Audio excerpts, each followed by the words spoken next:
Bonjour à tous et bienvenue dans ce premier numéro de la Minute Pédagogique de l'année 2014. J'en profite pour vous souhaiter mes meilleurs vœux pour cette année, de belles émotions de spectacle et de belles découvertes artistiques avec vos élèves. Pour ce numéro, je vais vous parler d'un spectacle jeune public, Tête haute, mis en scène par Cyril Test. Découvrons tout de suite le sommaire. Dans un premier temps, je vous présenterai le texte de Joël Joanneau, Tête haute, puis je vous parlerai de la mise en scène de Cyril Test, et enfin nous terminerons par les traditionnelles pistes pédagogiques. Avant de vous parler concrètement de l'histoire de Tête haute, je reviens sur la rencontre entre Joël Joanneau et Cyril Test. Ils se sont rencontrés lorsque Cyril Test présentait Ajax, une mise en scène d'une pièce de Sophocle, et Joël Joanneau a immédiatement été frappé par l'utilisation que faisait Cyril Test de la vidéo, puisque dans ses spectacles, la vidéo devient un langage à part entière. Ils collaborent ensuite ensemble sur deux créations de Cyril Test, Reset et Sun, qui sont deux volets d'un diptyque sur l'enfance. Pour en revenir à l'intrigue de cette pièce, c'est l'histoire d'une petite fille qui vit seule dans la forêt, loin du royaume de Nerville, dont elle est originaire. C'est une petite fille qui a été abandonnée par ses parents et elle vit dans la forêt, donc avec pour seule compagnie un dictionnaire. Ce dictionnaire la fait voyager tous les jours dans le monde des mots et elle se plaît à réciter des listes de verbes, à chercher le sens des locutions latines. Bref, c'est une amoureuse de la langue. Sa rencontre avec le personnage de Babel lui permet d'en savoir plus sur ses origines et c'est ce même personnage, Babel, qui va lui donner son nom. Cette petite fille s'appellera Eclipse. C'est un troisième personnage, le personnage de Plume, qui va révéler sa mission à Eclipse.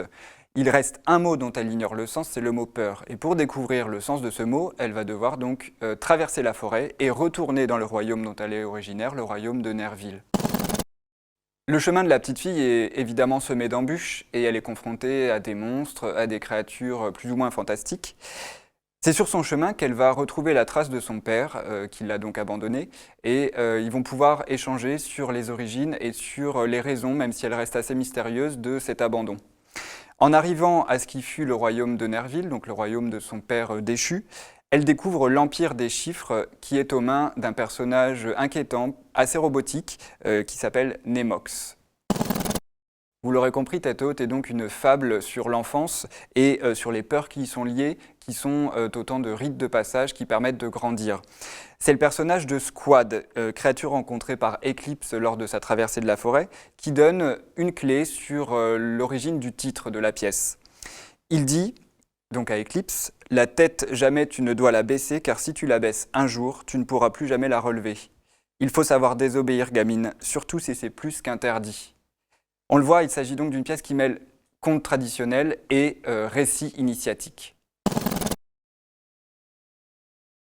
Je vais tout d'abord vous présenter Cyril Test et puis surtout son collectif MXM.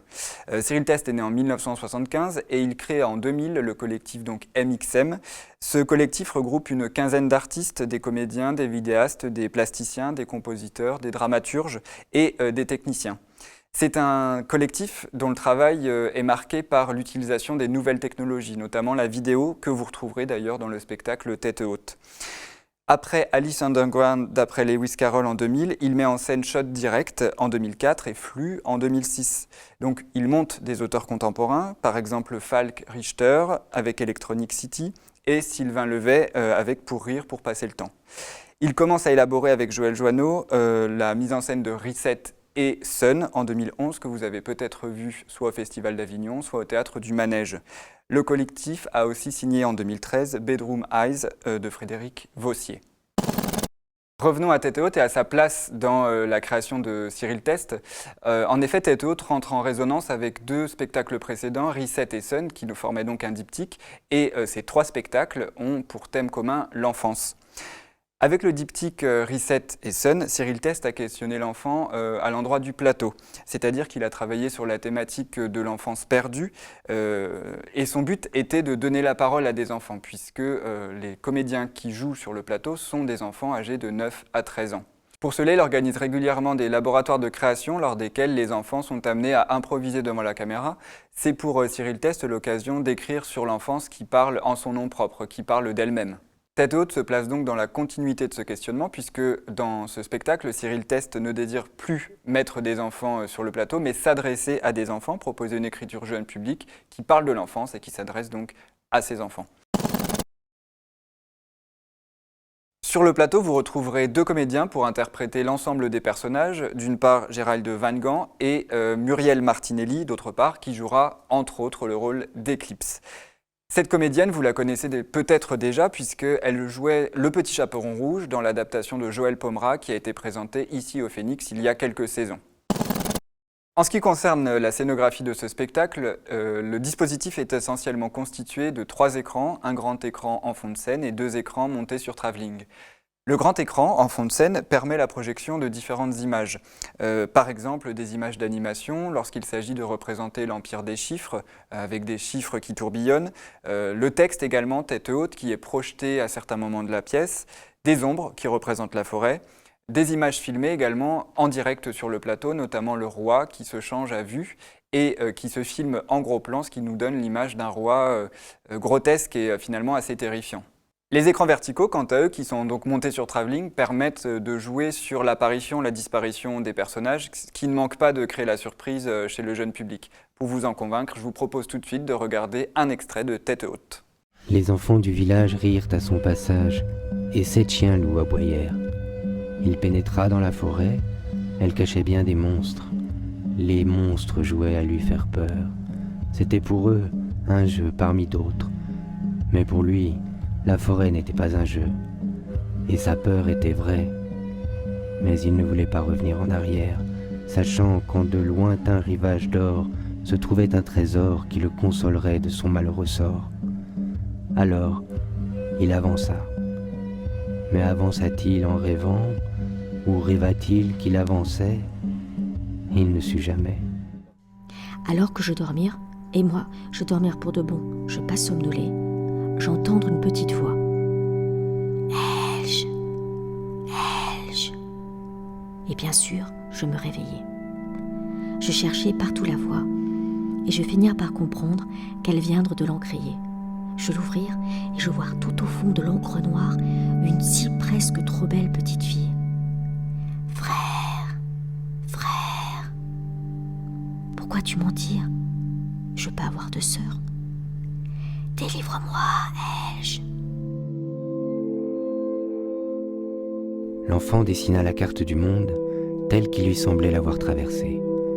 Il la peupla de monstres, ogres et autres fées, d'animaux sauvages, de châteaux, de cabanes et de chaumières, et quand il eut terminé, il comprit que ce labyrinthe était son autoportrait.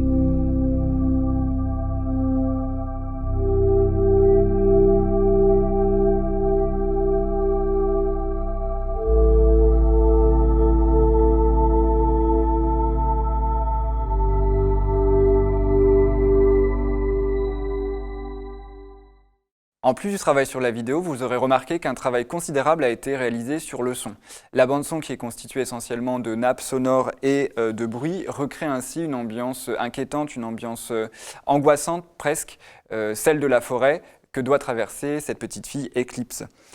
Les comédiens sont sonorisés, ce qui permet de transformer leur voix, notamment celle du roi qui devient grave et caverneuse, et au contraire celle de la comédienne qui joue Eclipse, dont on gomme les graves pour qu'elles soient plus enfantines.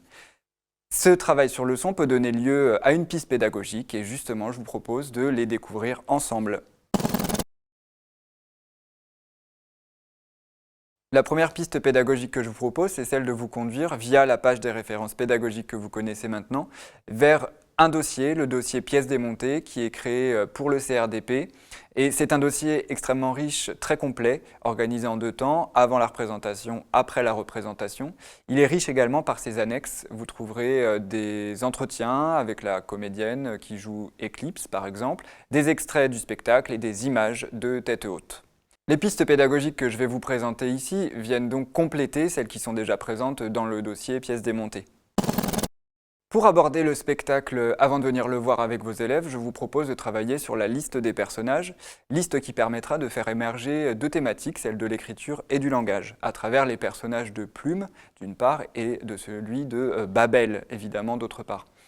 Le personnage de Babel peut permettre un travail sur la tour de Babel, le mythe de la tour de Babel, en partant du texte biblique, pourquoi pas du tableau de Bruegel, tableau que vous pourrez confronter avec d'autres créations autour de ce mythe, notamment des créations d'artistes contemporains. C'est pour cela que j'ai mis en ligne dans les références pédagogiques un lien vers le cahier pédagogique de l'exposition Babel, présentée au Palais des Beaux-Arts de Lille en 2011-2012. Pour prolonger la réflexion sur les mots, sur le langage, vous pourrez compléter par la lecture d'extraits d'œuvres d'Éric Orsena, qui a écrit en fait une série de livres où l'on suit les aventures d'une autre petite fille, Jeanne, et où l'auteur s'intéresse au rapport de cet enfant avec les mots. Je cite par exemple « La grammaire est une chanson douce »,« Les chevaliers du subjonctif » ou encore « La révolte des accents ». J'ai mis en ligne dans les références pédagogiques un lien vers le site officiel d'Éric Orsena, site sur lequel vous pourrez trouver des extraits de ces œuvres et des extraits audio également à écouter avec vos élèves. Pour préciser cette référence à Éric Orsena, je vous invite à aller voir du côté du premier chapitre de « La grammaire est une chanson douce » où l'auteur interroge le rapport de Jeanne avec les mots. Vous pourrez comparer ainsi les deux petites filles, Jeanne et Éclipse, et voir comment Éclipse, elle, se comporte et vit avec les mots, puisque je vous rappelle que son dictionnaire est la seule compagnie qu'elle ait au milieu de la sombre forêt. Autre manière d'aborder le spectacle avec vos élèves, ce sera par un travail sur la reprise des codes d'écriture du conte traditionnel, en leur faisant reconstituer le schéma narratif et le schéma actentiel de la pièce Tête haute. Vous pourrez voir quelles sont les différentes étapes du parcours d'Éclipse et voir qu'à chaque étape correspond un rite de passage qui lui permet de grandir et d'avancer vers son royaume, le royaume de son père déchu. Si vous proposez à vos élèves la première scène de Tête haute, ils remarqueront immédiatement des similitudes avec les situations initiales des contes traditionnels que vous avez pu lire avec eux par ailleurs. Je cite la première scène. « Dans les couloirs du temps du monde d'avant, il était une et dernière fois un roi et une reine, et ils attendent le prince, qui sera leur enfant. » On remarque ici la temporalité, mais également le personnage du roi et de la reine qui appartiennent bien au registre du conte traditionnel. Autre question à aborder toujours sur cette première scène de Tête haute, c'est celle de la mise en scène de la parole du narrateur. Ça permettra un travail de pratique pour voir comment vos élèves prennent en charge la parole du narrateur et comment on peut la transcrire sur le plateau. Je vous renvoie à Cendrillon de Joël Pomera. Cette pièce, donc cette adaptation du conte de Charles Perrault, est précédée d'un prologue, là aussi voix du narrateur, et Joël Pomera invente un langage qui est à la fois verbal et aussi gestuel. Dans la continuité de ce travail de comparaison entre le conte traditionnel et la pièce Tête haute, vous pourrez vous pencher avec vos élèves sur le thème de la peur, qui est bien sûr présent dans de nombreux contes et aussi dans Tête haute, puisque Éclipse doit apprendre le sens du mot peur en traversant la forêt. Je vous propose pour cela un travail de pratique théâtrale en questionnant vos élèves, comment peut-on faire pour susciter la peur sur un plateau de théâtre ?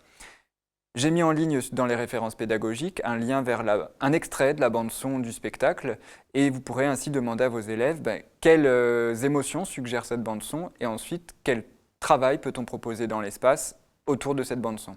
En complément de ce travail de pratique sur le thème de la peur, vous pourrez montrer à vos élèves un conte animé de Michel Oslo, La maîtresse des monstres, qui met en scène une petite fille qui doit, elle aussi, traverser la forêt et affronter différents monstres. Michel Oslo nous fait donc comprendre à travers ce conte que les monstres sont des représentations, des cristallisations de toutes les peurs qui sont liées à l'enfance. Vous trouverez ce conte animé dans le DVD Dragons et princesses. Autre motif commun au conte traditionnel et à Tête haute, celui de la relation entre les parents et les enfants. Cendrillon, Peau d'âne, Le Petit Poucet sont tous des contes qui interrogent ce rapport. Tête haute, d'ailleurs, à l'origine, était prévue comme une adaptation du conte du Petit Poucet. Finalement, dans la pièce, il ne reste que le thème de l'abandon. On apprend au début de la pièce qu'Éclipse a été abandonnée par ses parents, mais les raisons de cet abandon restent plutôt mystérieuses. Babel, à un moment de la pièce, propose au public de combler cette lacune et d'inventer ce qui s'est réellement passé, ce qui s'est dit, entre le père et sa fille lors de cette nuit de colère. Je vous propose de réaliser ce travail d'écriture avec vos élèves, ce qui vous permettra de vérifier leur compréhension de l'histoire, de l'intrigue, mais également leur compréhension de l'implicite. Voir s'ils savent expliquer la raison de l'abandon d'Éclipse. Dernière piste pédagogique pour travailler sur ce spectacle, c'est une activité sur l'esthétique bien particulière de Cyril Teste et plus particulièrement sur l'utilisation de la vidéo. Vous pourrez demander aux élèves d'identifier les différents types d'images qui sont projetées et ainsi leur demander quel est le rôle de ces images et quelle est leur place dans la dramaturgie et dans la scénographie du spectacle. Ce sera l'occasion d'interroger la notion de poésie numérique, ce sont les termes de Cyril Teste à propos de son travail, et de voir comment peut naître sur le plateau la poésie à partir des nouvelles technologies du numérique. Vous aurez des éléments de réponse à cette question dans le dossier pièces démontées dont je vous ai parlé au début de ces pistes. C'est la fin de cette minute pédagogique. Vous pourrez découvrir le spectacle Tête haute le mercredi 22 janvier à 15h au Phénix. Quant à moi, je vous donne rendez-vous pour une nouvelle émission qui sera consacrée à Azimut, le nouveau spectacle d'Aurélien Bory et du groupe acrobatique de Tanger. À bientôt.